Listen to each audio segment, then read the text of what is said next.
just gonna bring the bucket in nice and low. We're just gonna keep going right through it with lift a little bit to get it to push, just like that. Make sure we go down with the arms again before we back in. Push this out, just like that. Now we're gonna turn around and we're gonna come in from this direction, do a little back blading. So I usually like to use the float feature and just adjust the bucket steepness for how much you want it to pull, just like that. So you click the trigger,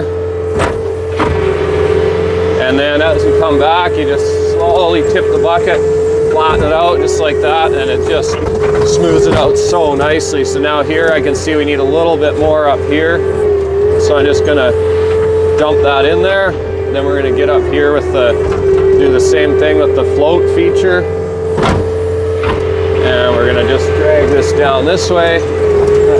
Start leveling that bucket out, perfect. And it looks like we're just a touch low there. So I'm gonna grab a little of this gravel at the edge. So we can always smooth that out again. And we're just gonna throw a little extra in here. We're gonna try and get this leveled out by coming beside it and just doing a nice swing around like that. Oh, that's beautiful. And again, just tilt the bucket out. Man, that is so nice.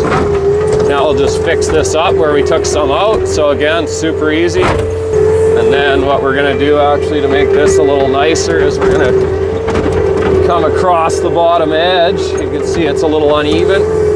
And we're just gonna pull this, keep this really flat here to start with, and then we'll steepen the bucket. And we're gonna do the same here with the bucket a little flatter again.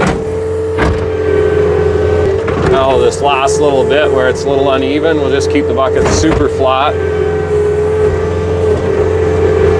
And you see how nice that smooths that out for us. There we go, we'll hand this back over to Luke.